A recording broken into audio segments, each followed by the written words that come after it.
Assalamualaikum warahmatullahi wabarakatuh.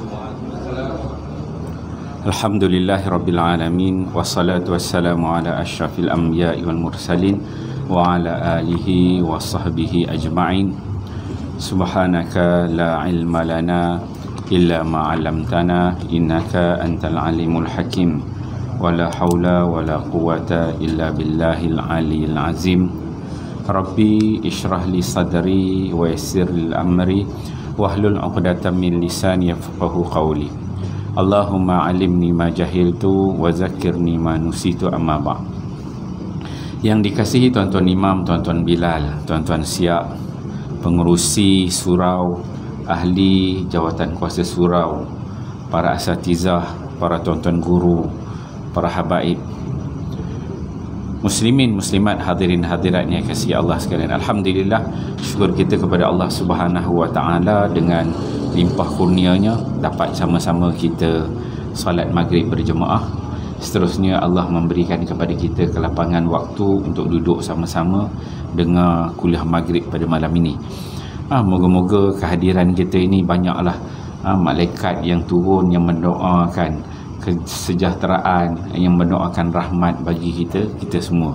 Moga-moga hati-hati kita ni jadi semakin lembut, semakin tunduk nak kepada melakukan perintah-perintah Allah Subhanahu wa taala, dan dalam waktu yang sama Allah membersihkan jiwa kita. Perkara-perkara yang buruk tu jauh daripada kita, insya-Allah. Jadi dah masuk tahun baru ni, moga-moga tahun ini azam kita lebih baik daripada azam tahun lepas. Bolehlah buat checklist balik. Tahun lepas punya azam tu 2022 tu berapa banyak yang dapat kita laksanakan, berapa banyak yang tak berjaya kan. Tahun lepas punya azam nak buat itu ini ni kan, adalah checklist kita tahun lepas, tengok yang mana berjaya, mana tak berjaya. Dan bila masuk tahun baru ni kena adalah kita buat checklist baru, mana tahun lepas yang tak berjaya tu kena tingkatkan. Dan bila masuk tahun baru ni kena ada perkara-perkara baru, benda-benda baru yang perlu kita perbaiki. Kalau kita belajar, kalau kita ni hidup daripada mula kita belajar sekolah rendah, kita ada nama periksa di UPSR, kemudian masuk sekolah menengah ada PT3, tapi dah tak ada dah sekarang ni kan. Lepas tu ada SPM, ada STPM, ada diploma, ada degree, ada first degree, second degree, third degree, buat master, PhD, kemudian buat pula research macam-macam lah. Naik pangkat, satu pangkat jadi pengarah, naik lagi jadi bos, ketua bos, sampailah naik boleh jadi PM.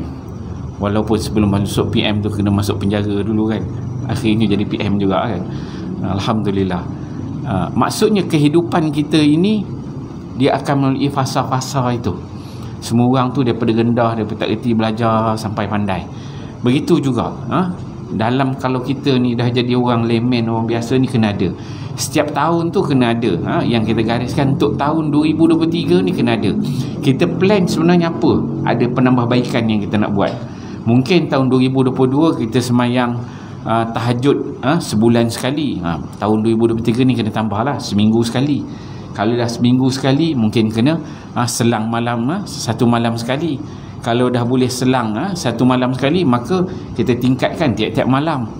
Puasa pula, puasa sunatnya, Isnin Khamisnya kita maintain tak? Puasa hari-hari putih dia. So kena ada semayang qabliyah, ba'diyah kita, solat sunat, sunat rawatib, kuliah-kuliah agama kita. Maksudnya hubungan kita dengan Allah Subhanahu wa taala tu kita kena ada plan untuk tahun 2023 ni. Kena ada, kita kena buat checklist macam mana kita buat supaya kita boleh kehidupan kita tu kita on track. Maksudnya okey, tahun 2023 baru, bila masuk tahun baru tu taklah dia rasa macam biasa je, tahun baru biasa macam tahun lepas juga kan. Tapi bila kita dah buat ada plan dalam diri tu, masuk tahun ni aku nak buat ni, yang ni okey. Qabliyah Zuhur nak maintain 4 rakaat kan, Ba'diyah Zuhur nak maintain 4 rakaat. Cuba, tak semestinya berjaya, kurang-kurang niat tadi dah kan, cuba buat. Mungkin kita tak dapat full, tapi mungkin sekali-sekala boleh buat, ataupun sekali-sekala tertinggal kan. Tapi kena ada. Bila kita ada niat kita dalam diri kita, barulah lepas itu Allah SWT kan akan bantu kita. Itu tanda-tanda untuk kita berjaya tu kena bermula dengan diri kita sendiri. Kalau kita tak mula dengan diri kita, memang akan datang tu tak berapa nak cerah. Allah Subhanahu Wa Taala sebutkan, innaka lah tahdi Allahumma salli ala sayyidina Muhammad, apa ayat itu lupa saya. Maksudnya sesuatu itu dia bermula daripada diri kita sendiri. Allahumma salli ala Muhammad, surah Ra'd juzuk 13. Sesuatu itu bermula daripada diri kita sendiri. Kalau kita tak mulakan, maka Allah Subhanahu Wa Taala tidak akan beri jalan. Maksudnya kena pertama tu detik pada diri kita tu kena ada dulu. Niat tu kena ada. Niat, planning tu, kemudian baru kita usaha. Bila kita dah usaha tu, baru Allah Subhanahu Wa Taala akan bantu buka jalan untuk mudah-mudahkan. Jadi moga-moga tahun 2023 ni adalah yang boleh kita perbaiki, insya-Allah. Jadi insya-Allah pada malam ini kita sambung pengajian kita menggunakan kitab Ulum Al-Quran, karya daripada Dr. Abdul Latif Muda dan juga Dr. Rosmawati Ali Ailis Madzin, terbitan Pustaka Salam. Kuliah kita yang terakhir ialah pada muka surat 25 6 hari bulan 12. Ni hari tahun ni kita nak masuk tahun baru dah, bulan 1. 6 hari bulan 12 tu kuliah kita yang terakhir.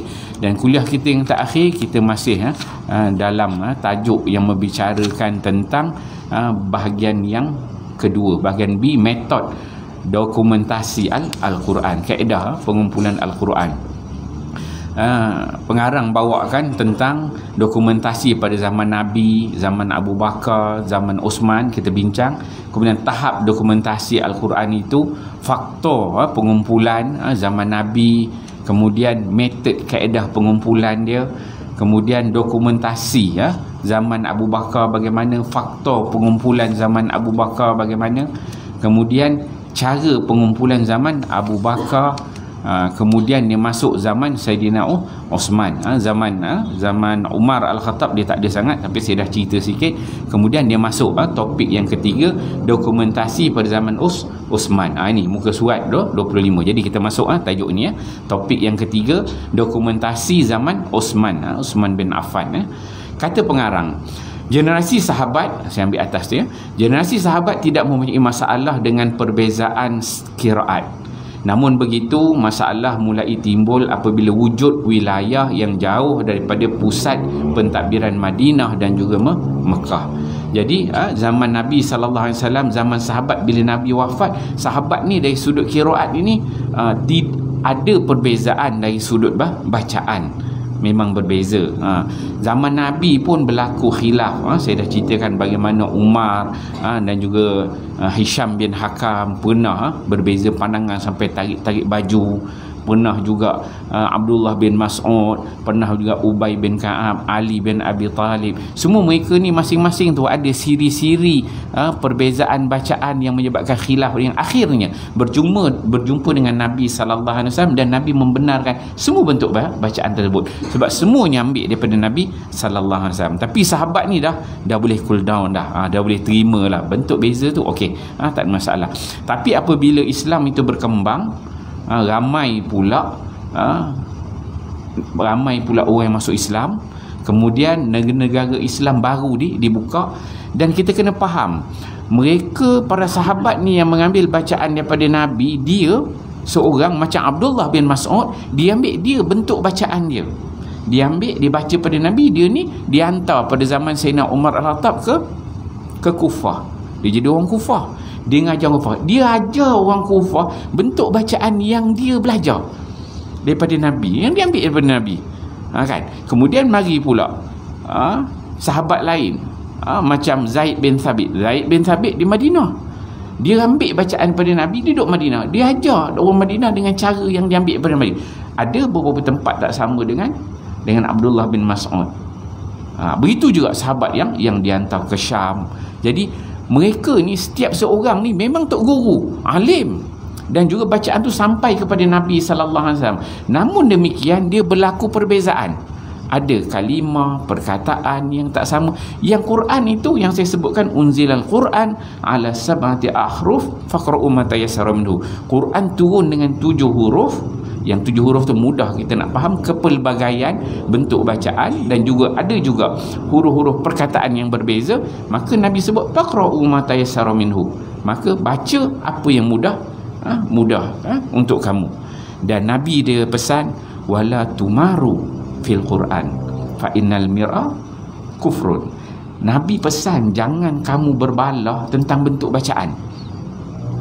Bentuk bacaan maksudnya sahabat ni bila berlaku zaman Nabi yang ni khilaf baca gini ni baca gini, dia kata jangan berbalah, dia kata kau baca betul yang ni baca, jangan berbalah, dia kata yang ni okey ni okey, dia kata sesungguhnya kalau perbalahan itu dia akan membawa kepada kekufuran. Itu dalam hadis disebutkan.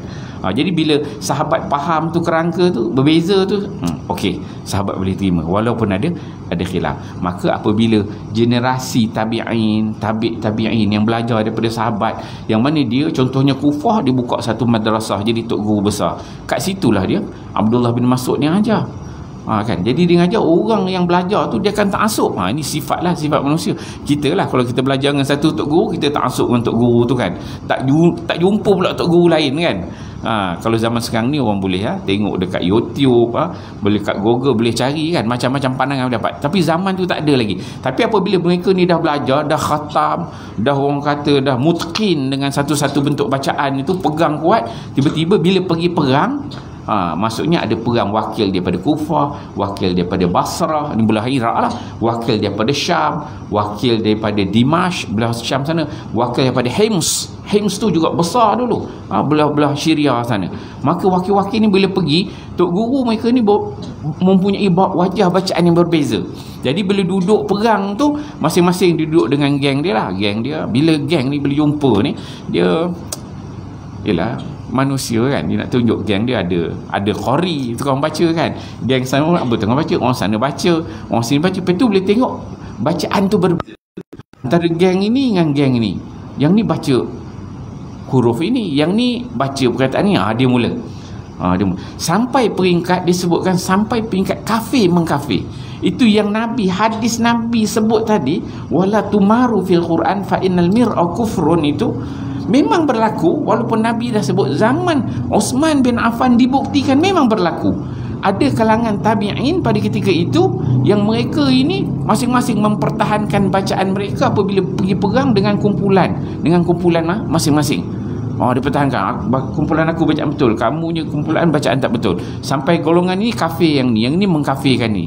Maka ketika itu ada Huzaifah ibnul Yaman yang dia ada masa perangan, ada di sebelah Syam, sebelah Armenia, sebelah Iraq sana. Maka dia lah yang bawa cerita tu kepada Sayyidina Uthman bin Affan. Kita tengok dia kata cerita macam mana. Di mana terdapat pengikut sesetengah qiraat yang terlalu ta'assub kepada kumpulan mereka. Hal itu menyebabkan berlakunya perselisihan hingga hampir-hampir tercetus pergaduhan sesama muslim. Itu saya sebutkan tadi.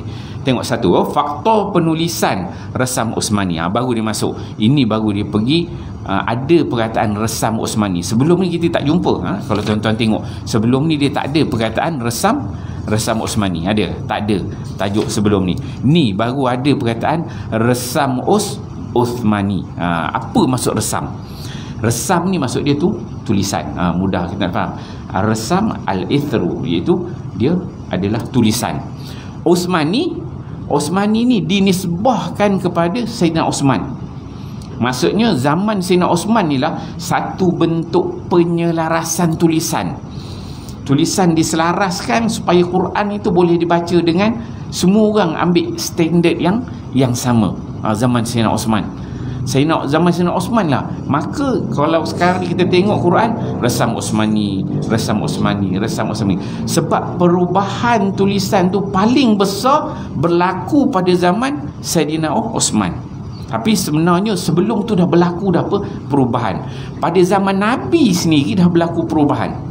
Nabi bila wahyu turun, start bermula pada Mekah, wahyu turun dekat Mekah, turun dekat Madinah.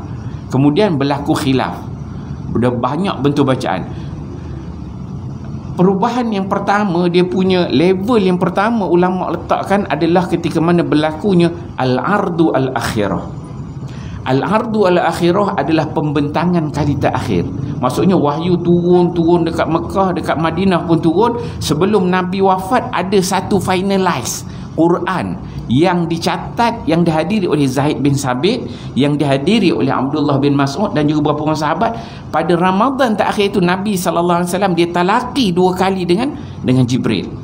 Ketika mana dia talaki itu, itu Zaid bin Sabit, kita dah cerita kan. Maksudnya itu pertama, maksudnya ada wajah-wajah yang lain. Zaid bin Sabit pada ketika itu dia catat semua tu, apa yang dibaca oleh Nabi kepada Jibril AS, ada dalam minda dia. Itu pertama dah nampak dah final yang dibaca oleh Nabi. Jadi sebahagian sahabat dah berpegang kepada yang itu, tapi masa itu dia tak jadi isu lagi. Tengok dah berubah daripada banyak, dah mula ada terkumpul al-ardu al-akhirah. Kemudian berlaku zaman Sayyidina Abu Bakar, hufaz banyak mati, daripada tak ada letak dalam mushaf, kita cerita kan. Okey, dah ada dalam mushaf, dia ada spek-spek, dia dah cerita kan. Kemudian masuk zaman Sayyidina Uthman. Zaman Sayyidina Uthman ni berlaku perbezaan dari sudut bentuk wajah bacaan, qiraat. Maka perlu diselaraskan satu bentuk bacaan yang semua orang boleh baca dengan bentuk bacaan yang sama, supaya tak adalah grup ni kata bacaan dia betul, yang ni kata tak betul, yang ni kafir kan, ni tak, supaya boleh selaras. Kita tengok je dia kata. So resam itu dinisbahkan kepada zaman Sayyidina Uthman. Zaman Sayyidina Uthman tu jadi nama dia resam Uthmani. Resam tu tulisan Uthmani. Tapi kalau kita tengok dari sudut kitab kitab Arab, sebenarnya dia tak sebut resam Uthmani. Tak ada, peringkat awal tak ada. Nama resam Uthmani dia mari kemudian. Zaman sahabat, zaman Sayyidina Uthman tak ada disebut resam Uthmani tu. Tidak secara jelas tersebut. Tak ada satu apa nama ni, kita katakan macam kitab khusus menulis tentang resam Uthmani, tak. Tetapi zaman kemudian, hanya peringkat awal tu, ulama-ulama kitab yang awal yang membahaskan tentang tulisan Al-Quran, dia akan tulis Rasmul Mashaf. Dia tak tulis resam Uthmani. Kitab-kitab besar dalam ilmu penulisan Quran, dia tak tulis resam Uthmani. Sebab resam Uthmani ni adalah satu sudut kecil aja di bawah Rasmul Quran. Rasmul maksudnya penulisan Al-Quran, itu yang paling besar. Bila yang paling besar, dia merangkumi zaman Nabi, merangkumi zaman sahabat, zaman tabi'in, zaman tabi'-tabi'. Diceritakan kitab nama Rasmul Quran, dia ceritakan resam. Kemudian barulah timbul, kalau kitab yang awal pun disebut kitab Al-Hijab. Al-Hijab tu juga membincangkan tentang penulisan Al-Quran. Tak ada istilah Uthmani ni, tak ada. Mari 300 Hijrah baru, bila dia tengok ulama-ulama ni tengok dah ramai dah nukilan-nukilan yang menulis tentang tulisan Al-Quran, baru mereka ni buat tadwin, buat kitab nama dia Resam Uthmani. Lepas tu 300 Hijrah, 400 Hijrah, zaman Abu Daud, itu zaman di mana ulama-ulama dia melihat bagaimana bentuk tulisan yang ditulis oleh sahabat 4 orang yang menulis pada masa Osman tu dijadikan kaedah. Bila dijadikan kaedah, baru benda tu dia legal. Baru lepas 300, 400, 500 Hijrah, baru dia mari membahaskan tentang resam Uthmani dinisbahkan bentuk tulisan itu, sebab dia berbeza dengan tulisan bahasa Arab. Itu rangka asas lah sebelum kita masuk. Okey, kita tengok zaman pemerintahan Khalifah Uthman bin Affan radhiyallahu anhu, empayar Islam berkembang luas, iaitu meliputi semenanjung tanah Arab dan tempat-tempat lain seperti Armenia, Azerbaijan dan juga Khurasan. Ni tempat dia bergaduh lah. Tempat antara orang Islam bergaduh di sudut tu tulisan Armenia dan juga Azerbaijan. Umat Islam di wilayah-wilayah tersebut mempelajari dan membaca Al-Quran menurut kaedah bacaan Rasulullah sallallahu alaihi wasallam melalui riwayat bacaan para sahabat yang masyhur. Antaranya ada sebut ni, kalau penduduk Mekah dan Madinah mengambil kaedah bacaan daripada Ubay bin Ka'ab dan Umar Al-Khattab. Maksudnya orang Mekah, Madinah, bentuk bacaan yang diambil Ubay bin Ka'ab Umar Al-Khattab. Dua-dua sahabat Nabi, sahabat besar. Ubay bin Ka'ab ni nama besar. Nabi kata salah seorang yang perlu kamu ambil bacaan dia daripada Ubay bin Ka'ab. Ni satu, itu orang Mekah dan Madinah. Kemudian penduduk Syam, Syria, ni belah sana lah.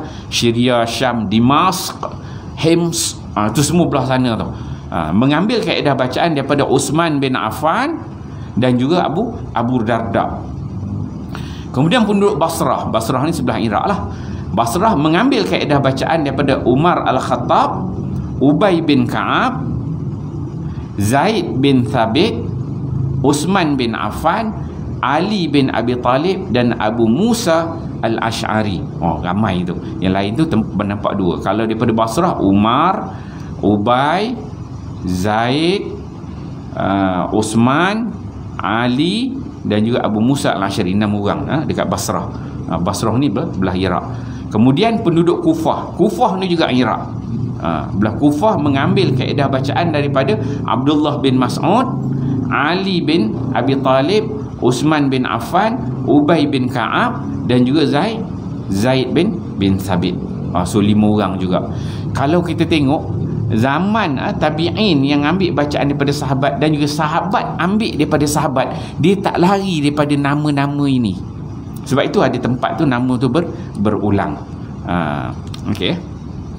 Kerangkanya begitu bentuk bacaan yang diambil sebenarnya. Kemudian sudut lain, perbezaan tersebut disebabkan pada masa itu penulisan Al-Quran tanpa titik dan juga dan baris. Yang dinamakan resam Uthmani ini, penulisan itu, resam Uthmani penulisan Al-Quran zaman Nabi, zaman sahabat sampai zaman Uthman bin Affan, dia tak ada titik, tak ada baris. Titik tak ada, baris pun tak ada. Sebab dia orang ni orang Arab, jadi dia bolehlah baca dengan betul. Kan? Tak ada baris tak ada, titik pun tak ada. Kalau kita disuruh baca, confirm tak boleh nak baca kan. Dan sebelum ni saya dah ceritakan, dia mula-mula para tabi'in, problem mereka bukanlah dari sudut titik, tetapi problem mereka adalah di sudut baris, di sudut nahu. Nahu dia bukan dari sudut titik. Kalau kita titik lah dulu antara ba, ta, sa kan, itu penting. Tapi kalau Arab tak, baris dia tak.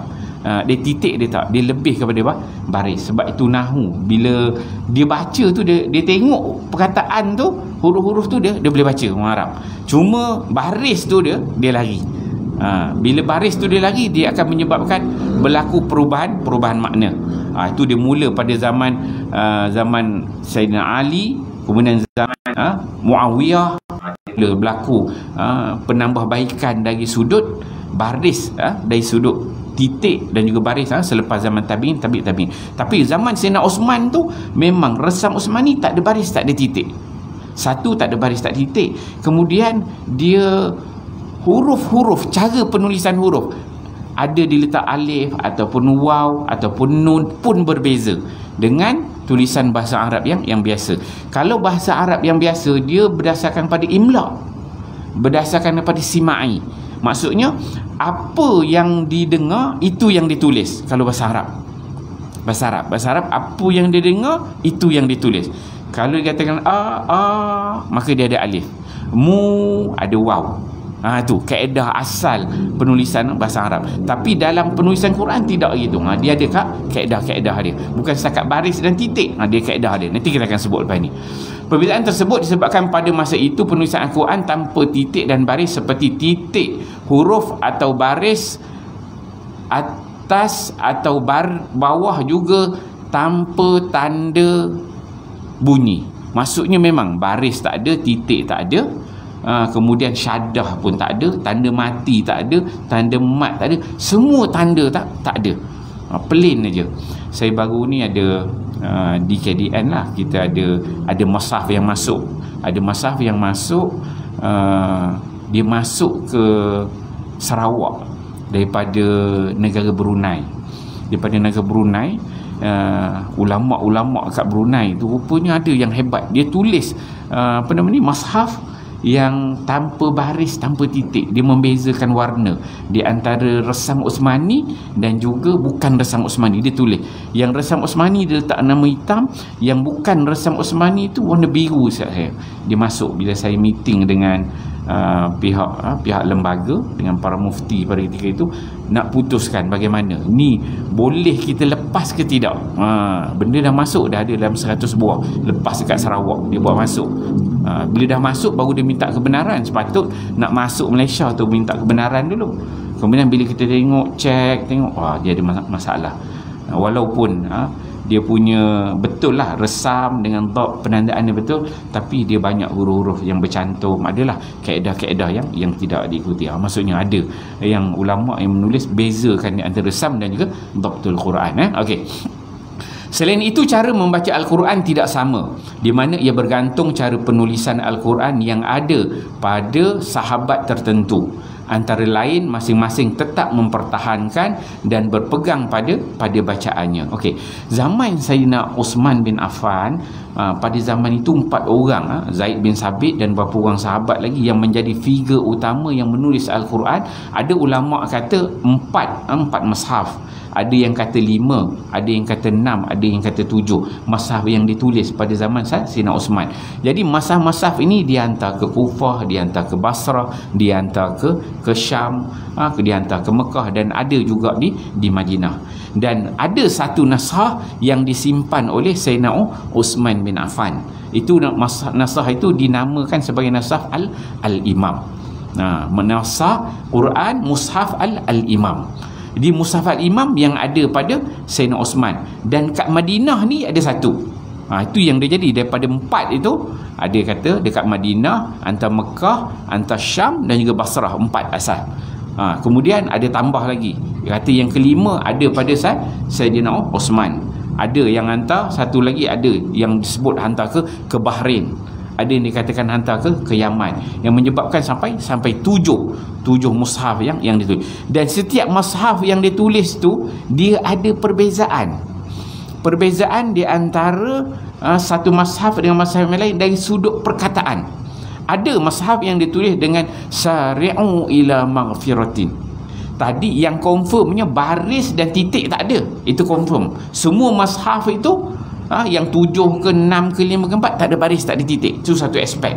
Aspek yang kedua, ada mushaf yang ditulis dengan sari'u, ada yang ditulis dengan wasari'u. Maksudnya ada penambahan dan pengurangan huruf, yang menyebabkan jadi bila dia hantar Quran itu bukan setakat Quran dihantar, tapi Quran tu dihantar juga dengan qari, dengan para ulama yang boleh mengajarkan bacaan Quran dan boleh juga mengajarkan tafsiran Al-Quran, yang menyebabkan contohnya satu tempat itu orang Syam dia akan baca dengan wasari'u, ada tempat lain dia baca dengan sari'u aja.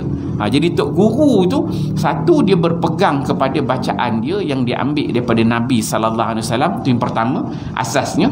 Yang kedua, dia bergantung kepada mushaf yang tak ada baris, tak ada titik tadi, yang dihantar ke wilayah yang dia tu dihantar. Jadi bacaan itu dia akan bergantung kepada apa yang tertulis.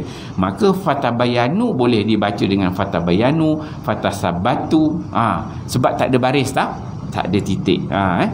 Kemudian ada di sudut tambahan huruf juga lagi.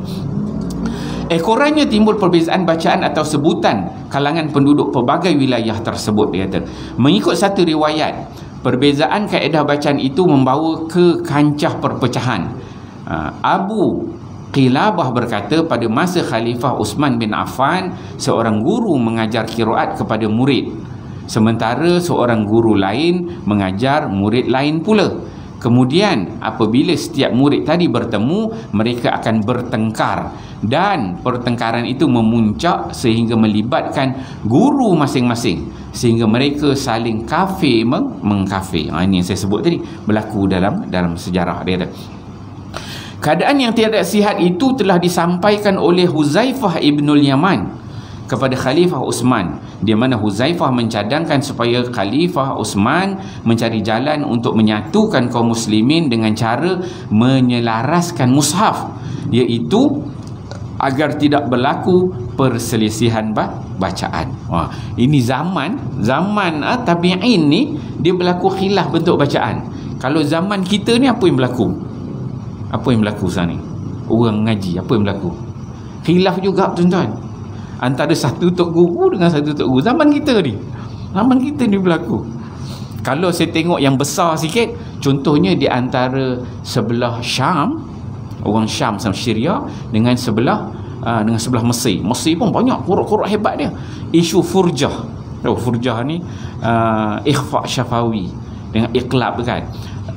Ambihum ba tu nak bibir tu nak rapat katuk ke ataupun boleh buka. Tu khilaf di sudut tu. Khilaf sudut tu. Orang Syam ada style dia, orang Mesir ada style dia. Dia sebelah Syam dia kata rapat terus, memang rapat. Ada sebelah Mesir sebahagian dia kata boleh letak sehelai kertas. Ada kata boleh letak benda bacaan ini bukan ada tertulis, dia ambil melalui tok guru. Tok guru. Jadi kalau kita ambil tok guru kita tu orang Syam, tadi kalau qiraat tadi besar lah khilaf dia. Zaman kita ni kita belajar tok guru itu memang dia tu tok guru ada sanad betul bacaan dia. Terus siru ala barakatillah, terus boleh. Kalau kita ambil pula kita ni belajar pada tok guru orang Mesir, maka kita ikutlah style Mesir. Jangan kita ni belajar ni, ini dia punya kurang tepat, ini kurang tak boleh tu. Itu berlaku pada zaman kita ni. Di peringkat bawah tu lah, tok guru ni bandingkan, guru ni baca macam ni, guru ni contohnya kalau macam kita katakan ikhfa tu, persen nak masuk huruf pertama kepada huruf kedua tu dia subjektif. Nun mati, contohnya bertemu dengan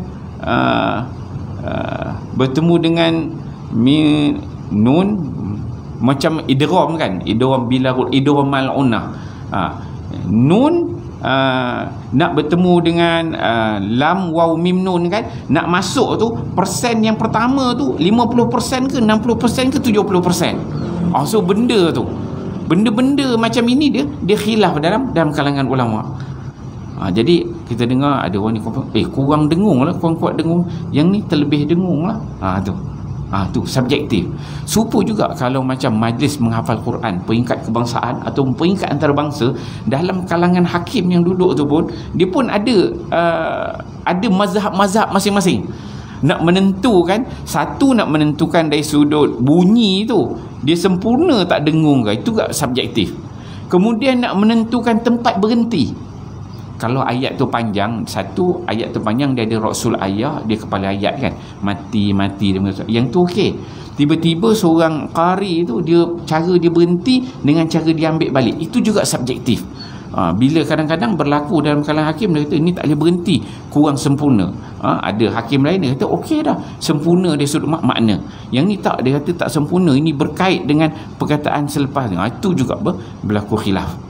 Itu sama. Maksudnya perbahasan belajar baca Quran ni, berhenti sambung, dengung tak dengung tajwid ni, di sampai hari kiamat kita perlu belajar. Dan khilaf tu akan ada, daripada khilaf besar khilaf kecil. Cuma kalau kita ni jenis berlapang dada, okey, dia belajar ada tok guru, betul tok guru dia belajar, ada sanad dia ambil, okey. Yang penting jangan tak belajar je, jangan tak mengaji kan. Okey. Khilaf itu kita dia biasa kan. Kena berlapang dada. Kalau kita dah belajar banyak kan, banyak tok guru kita belajar tajwid, belajar ngaji ni, rasa macam lapang sikit dada. Yang ni baca gini, yang ni tok guru dengung dia macam ni bunyi, yang ni lagi kuat dengung dia, yang ni dia punya tekan dia waladhdallin tu sampai melekat kan. Macam-macam style kan ada kan. Wow, kita tengoklah tok guru yang mana yang kita ambil. Yang penting bacaan tu betul-betul lah tok guru tu ada sanad dia yang dia baca Okey. Kemudian hasil cadangan Huzaifah Al-Yaman, Khalifah Uthman mengarahkan Zaid bin Thabit, iaitu daripada kalangan Ansar, mengetahui jawatan kuasa penulisan Al-Quran untuk menyusun satu mushaf. Kalangan 3 sahabat Quraisy turut terlibat, iaitu Abdullah bin Zubair yang satu, kemudian Sa'id bin Al-As dan juga Abdul Rahman bin Al-Haris. Dalam 4 orang zaman Abu Bakar seorang je kepala dia, Zaid bin Thabit. Tapi zaman Sayyidina Osman ni ada 4 orang. Ini figure besar lah. Seorang daripada Al-Ansar, 3 orang lagi daripada orang Muhajirin. Muhajirin itu Abdullah bin Zubair, Sa'id bin Al-As dan juga Abdul Rahman bin Harith. Dan Sayyidina Osman dipesan, dia kata izakhtalaftum antum wa Zaid bin Thabit faktubu bilughatil Quraisy fa innal Quran nuzila bilughatihim. Kata Sayyidina Osman. Sayyidina Osman dia kata, apabila kamu berempat ni khilaf bacaan dengan Zaid bin Sabit, sebab ketua Zaid pada ketika itu, maka hendaklah kamu tulis dengan lahjah bahasa Quraisy. Kerana kata Osman, Quran itu turun dengan lahjah, dengan dialek Quraisy. Jadi maksudnya sebelum zaman Sayyidina Osman itu, dia banyak dialek-dialek. Banyak dialek. Macam kita lah sini. Contohnya kita nak salah, penulisan bahasa Melayu karangan hendaklah ditulis dengan bahasa Melayu standard KL. Tuan kata kan, tak boleh nak ikut slang Terengganu, Kelantan, semua tak nak. Kita nak ikut KL punya style kan, dia punya bahasa, lenggok bahasa dia. Macam itulah yang berlaku. Quran itu, dia kata Quran tu diturunkan dengan lahjah Quraisy, maka kena tulis dengan lahjah Quraisy, walaupun ada macam-macam lahjah yang lain. Sebab apa? Nak selaraskan. Dan itulah yang berlaku khilaf, menyebabkan sampai kafir, mengkafir, perubahan huruf dan sebagainya. Cuma kita tak dapat tengok mushaf yang awal tu bagaimana. Dah telah dibakar. Dia akan ada cerita selepas ini Dan pada zaman Sayyidina Osman, bila Sayyidina Osman buat garis panduan itu, dia dengar daripada Huzaifah bin Yaman bagi cadangan, kemudian panggil Zaid bin Sabit. Zaid bin Sabit pun mula tak ada, akhirnya terima. 12,000 para sahabat yang ada di Madinah pada ketika itu setuju dengan apa yang diputuskan oleh Sayyidina Osman. Apa Sayyidina Osman diputuskan? Selain daripada mushaf yang ditulis itu, hendaklah dibakar. Masing-masing sahabat ni ada mushaf masing-masing. Masing-masing ada catatan ambil daripada Nabi. Cuma ada tak penuh, ada yang penuh, ada beberapa surah, beberapa juzuk. Maka dengan arahan Sayyidina Osman tu, yang lain tu semua disuruh bakar. Memang sahabat semua bakar, terima arahan Osman itu dan ambil salin apa yang dibuat oleh Sayyidina Osman. Dia nak selaraskan, suruh bakar tu, bukan boleh simpan-simpan ataupun tengok cek sama ke tidak, tak. Arahan bukan suruh cek sama tidak boleh pakai ataupun tengok mana korang, tak. Arahan dia bakar tu, tak payah tengok dah pada yang masing-masing. Walaupun ambil daripada Nabi, bakar semua, ambil yang standard. Kita nak selaraskan supaya tidak berlaku khilaf. Maka Quran itu disebutkan, diletakkan, ada yang diletakkan di Masjid Nabawi dan para sahabat ambil, tabi'in ambil salin, jadikan masalah. Semua orang setuju, kecuali pada peringkat awalnya ialah Abdullah bin Mas'ud. Abdullah bin Mas'ud ni figure besar. Abdullah bin Mas'ud ni pada peringkat mula dia tak setuju sebab dia ada kat Kufah. Dia ni dihantar oleh Sayyidina Umar Al-Khattab jadi qari di sana, di Kufah. Maka peringkat awal dia tak terima, sampai berlakulah perbalahan sikit. Kemudian dipanggil oleh Sayyidina Osman, bincang-bincang. Osman ceritakan apa isu yang berlaku. Kemudian akhirnya dia terima Abdullah bin Mas'ud. Tapi walaupun demikian, menurut kitab-kitab resam, kitab-kitab yang membahaskan tentang bacaan Quran ini, tulisan Quran ni, Abdullah bin Mas'ud dekat Kufah, walaupun dia dah terima tu, dia tetap mengajarkan apa yang diambil daripada Nabi sallallahu alaihi wasallam. Tetapi anak-anak murid Abdullah bin Mas'ud ni dia pupus. Dia pupus sebab apa? Sebab lepas zaman dia ada anak murid, ada madrasah, ada tempat dia mengajar. Bila dia meninggal, anak murid dia sikit sebanyak kurang sebab semua selepas zaman Abdullah bin Mas'ud berpegang kepada mushaf Osmani. Sebab mushaf Osmani tu dia dah menyelaraskan dia sudut tu tulisan. Semua dah selaras. Dan kalau kita tengok tahun 300, 400 Hijrah berlaku juga perbalahan orang yang mempertahankan lagi manhaj bacaan Abdullah bin Mas'ud sehingga berlaku di antaranya ialah Ibnu Miqsam. Ibnu Miqsam ni seorang ulama dalam bidang bacaan. Dia juga mempertahankan bentuk-bentuk bacaan yang dibawa oleh Abdullah bin Mas'ud dan juga sahabat-sahabat yang lain, yang bentuk wajah bacaan tu tak ada dalam resam Osmani. Sampai disuruh bertaubat, tak nak bertaubat, bawa kepada raja sampai nak dipukul. Akhirnya bertaubat, ada yang bertaubat, ada yang tak nak bertaubat. Sejarah nak selaraskan Quran ni sebenarnya bukan satu benda yang mudah. Cuma sampai pada kita ni berbalah agak lagi sikit-sikit tajwid tu kan, yang ni tak berkemas ni sikit tapi dah kecil-kecil lah dah. Kalau tengok zaman ulama-ulama dulu lagi besar dia. Okey.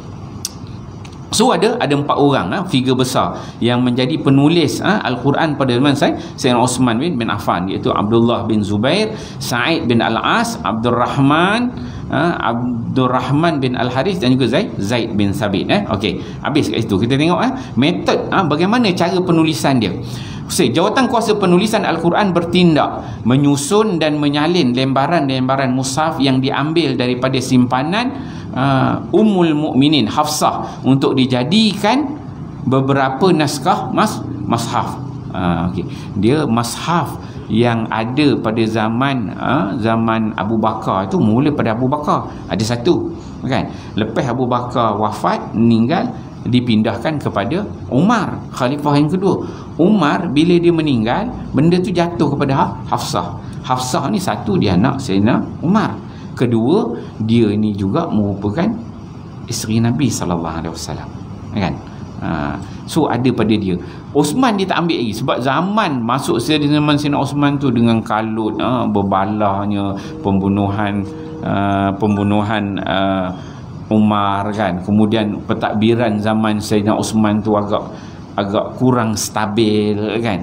Jadi memang ada pada Hafsah, Osman pun tak ambil. Tetapi apabila nak salin ni baru minta dekat Hafsah nak jadikan sebagai asas bagaimana nak salin. Maksudnya salin zaman Abu Bakar, kemudian zaman Osman nak salin ambil yang pada zaman Abu Bakar itu.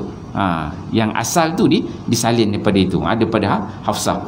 Khalifah Osman mengingatkan kepada jawatan kuasa penulisan Al-Quran bahawa asal rujukan mereka ialah bacaan daripada para qurra. Seterusnya, jika terdapat perbezaan bacaan, maka hendaklah ditulis mengikut bahasa orang-orang Quraisy. Hal ini kerana Al-Quran diturunkan dalam bahasa mereka. Itu yang saya sebutkan tadi arahan daripada Sayyidina Osman. Dia kata para sahabat yang diberi tanggungjawab tersebut melaksanakan perintah itu dengan baik. Penyalinan semula kepada beberapa mushaf ini mengambil masa selama 5 tahun, bermula pada tahun 25 Hijrah sehingga tahun ke-30 Hijrah. Setelah kerja menyalin semula Al-Quran kepada beberapa mushaf selesai, Khalifah Osman mengembalikan semula mushaf asal itu kepada Hafsah. Seterusnya Khalifah menghantar mushaf-mushaf yang baru tersebut ke pelbagai wilayah dan memerintahkan agar semua mushaf lain dibakar. Ni ada berlaku, disebutkan sebagai tahriqul Quran. Isu besar lah, pembakaran Al-Quran secara besar-besaran. Bila dah siap tu, Osman dia kata semua yang ada salinan Quran semua bakar, ambil yang latest. Penyalinan mushaf zaman Khalifah Osman ditulis dengan satu huruf. Tengok poin dia tu satu huruf, iaitu sesuai dengan dialek Quraisy. Satu huruf. Kemudian sesuai dengan dialek Quraisy yang kedua, dan meninggalkan 6 huruf yang lain. Dia tinggal, maksudnya penulisan resam yang dikatakan resam Osmani itu, dia buang dah wajah-wajah yang khilaf-khilaf duk bergaduh sampai kafir mengkafir tu, dia buang. Jadikan maksudnya satu bentuk tulisan sahaja, tapi dia tetap tak ada baris dan juga tak ada titik. Okey. Hal itu untuk keseragaman dan menghindari perselisihan. Mushaf Osman inilah yang kemudian dipindahkan turun-temurun secara mutawatir hingga hari ini. So mushaf zaman Sayyidina Osman, satu bentuk wajah bacaan tu yang tinggal satu. Disebut sini 6 lagi tidak ditulis, maka itu yang sampai pada kita. Tapi kena ingat dia tak ada baris, tak ada titik. Kadang-kadang orang tak perasan, dia ingat dah ada baris, dah ada titik. Tak ada baris, tak ada titik. Kemudian kita tengok tujuan pembukuan Al-Quran zaman Osman. Penulisan Al-Quran zaman Khalifah Osman merupakan pembentukan naskah rasmi, iaitu untuk menyelaras berbagai bentuk pembacaan.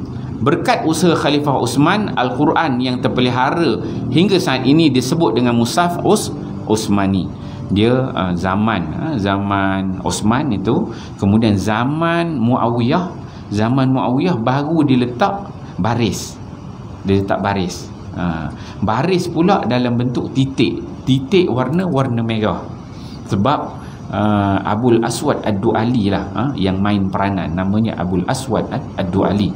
Dia ni seorang ulama bidang bahasa Arab, seorang ulama yang alim tentang lughah, tentang qiraat, tentang resam. Dia ni pakar bahagian nahu.